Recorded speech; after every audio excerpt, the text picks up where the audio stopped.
visiting voices and vapours like us.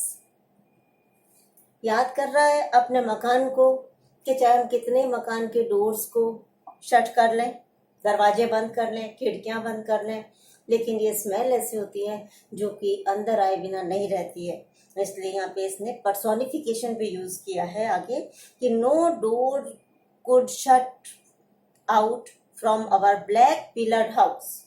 अपना मकान याद कर रहा है कि हमारा जो मकान था ब्लैक पिलर्स थे, उसमें ये जो ब्लैक पिलर्ड हाउसेस हैं हुज वॉल्स, और जिसकी की दीवारों के यहाँ पे पर्सोनिफिकेशन है। पर्सोनिफिकेशन क्या होता है? मानवीकरण होता है। मानवीकरण क्या होता है कि जहाँ पे कि इनएनिमेट थिंग्स, लाइफलेस थिंग्स, जो निर्जीव चीजें होती हैं, वहां उनको ह्यूमन बीइंग्स की तरह से ट्रीट किया जाता है, ह्यूमन बीइंग्स की तरह से देखा जाता है, उसको हम बोलते हैं पर्सोनिफिकेशन। तो मकानों के कोई ईयर्स और आइज नहीं होते हैं, लेकिन वो कह रहा है कि our black pillared house whose walls had ears and eyes. उनको दीवारों में से ईयर्स एंड आइज किस लिए? क्योंकि हमारे मकान में से हमको दिख भी सकता था बाहर का और सुन भी सकता था। और स्केल्स जो होते हैं वो वैसे मछली के होते हैं जिसकी स्किन के ऊपर होते हैं, जो कि उनका पहला कार्य होता है कि उनको बचाए किसी भी प्रकार से के पैरासाइट से, अटैक से बचाए। तो और स्मेल्स भी होती हैं जो बोन क्रीक्स, हड्डियां भी कड़कड़ाती हैं। नाइटली विजिटिंग वॉइसेस, और क्या है कि जितने भी नाइट के समय विजिट करने वाले लोगों की वॉइसेस हैं वो अंदर आती थी। इसका मतलब है कि जिस प्रकार से human beings can listen, human beings can see. Similarly, the house is also treated as a human being who could see, who could listen to the voices outside in the street and were porous like us. और porous होता है कि which रिस करके जाना, which allows the liquid or air to pass through slowly. तो जिस प्रकार से ह्यूमन बीइंग्स की भी स्किन पोरस होती हैं, उनमें से कुछ ना कुछ चीजें अंदर जा सकती हैं ड्रॉप में, उसी प्रकार से मकान से भी हमारे ये छोटी छोटी चीजें, वायु, एयर, स्मेल, वॉइसेस, ये सब पोर होकर के आ जाती थी। लाइक अस, लाइक जहाँ होता है वहाँ सिमिली होती है। तो हमारे ही प्रकार से हमारा हाउस भी जो था वो एक मानव की तरह से ही था जो ये सब चीजें देख सकता है। और इसीलिए जो पोलन थे चंपक ट्रीज के, वो भी उनकी स्मेल भी मकान के अंदर आ जाती थी। बट मदर, अब नेक्स्ट स्टेंजा में फिर कह रहा है कि लेकिन मदर जो थी फ्लैशिंग हर टेम्पर, और उसका चेहरा रेड हो जाता था दर्द के मारे। Flashing, shining in her temper. फिर सिमिलर यूज किए like her mother's twisted silver ground children's knickers. He is recalling, एक प्रकार से वो इट इज रिकॉलिंग बैक है, याद कर रहा है कि किस प्रकार से, जिस प्रकार से उसकी माँ की माँ, नानी जो थी, उनके घर में ट्विस्टेड सिल्वर, मतलब जिस प्रकार से सिल्वरी वायर लगा रहता था कपड़े सुखाने के लिए, और जिसपे कि ग्रैंड चिल्ड्रन की निकर्स इत्यादि सुखाई जाती थी उस, और जिस प्रकार से वो जो सिल्वर वायर है इट यूज्ड टू शाइन, ये चमका करता था।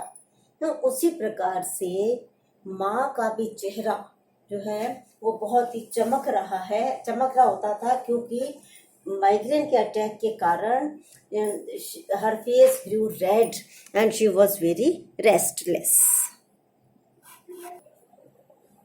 हाँ, तो अभी हमने देखा कि वो सिल्वर वायर पर जो कि ग्रैंड चिल्ड्रन की, उनके पोते पोतियों की जो कि निकर सूख रही होती थी, वेट यानी कि गीली, as the cold pack on her head, क्योंकि माँ के माइग्रेन का अटैक हुआ है तो she use to have cold pack, गीला कपड़े की पट्टियां जैसे रखते हैं ना, तो कोल्ड पैक जैसे उनके माथे पर रखा जाता था।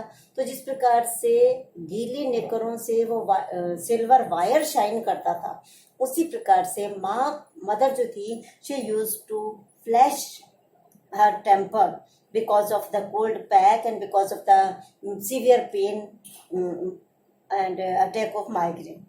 वुड नॉट, हालांकि दर्द हो रहा था, चमकती रहती थी, क्रोध भी आता था, लेकिन इस बात पर उनको और ज्यादा क्रोध हो जाता था कि जब वो ये कहती थी and would not let us cut down.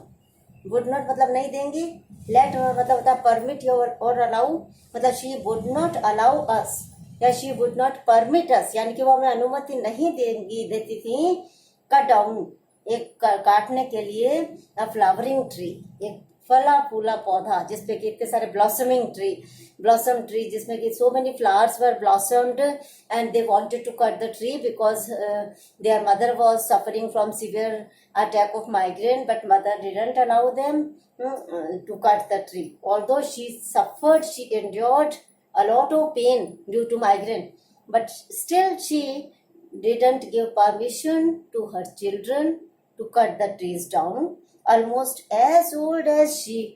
और वो कहती थी कि अरे इन पेड़ों को काटोगे, ये पेड़ they are as old as I myself है, कि जितनी मैं वृद्ध हूँ, जितनी उम्र मेरी है, ये तो जब मैं हुई थी तब से उगरा हुआ है.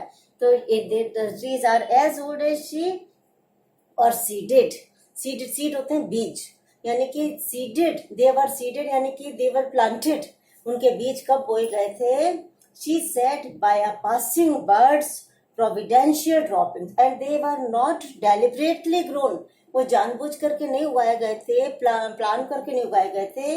ये तो वो कहने हैं कि शायद इट इज सम प्रोविडेंशियल यानी कि डिवाइन, ये तो कोई सुपरनेचुरल पावर थी जिसके के कारण कोई पासिंग बर्ड, जो bird which was flying in the sky, he dropped the seeds, these Champak trees के जो सीड्स थे, जो बीज थे, वो उन्होंने नहीं बोए थे, बल्कि कोई पक्षी उड़ रहा होगा और ये कोई दैवीय चमत्कार कह दें या देवीय कार्य कह दें कि जिसके के कारण उस पक्षी के मुंह में से वो बीज गिर गए और ये पेड़ उग गए. टू गिव हर गॉड्स, और ये किस लिए आए हैं, भगवान ने किस लिए भेजे हैं. So that mother used to say, mother कहती थी कि so that I could offer, जिससे कि मैं भेंट चढ़ा सकूं, ऑफरिंग कर सकूं, गॉड को चढ़ा सकूं these champak flowers, to give her gods and her daughters. एक तो ईश्वर को चढ़ा देती थी, फिर daughters are also very sacred, and mothers and grandmothers want to send the flowers to their children. इन लोगों के बहुत रिवाज होता है वो बालों में लगाने का, फूल भेजने का.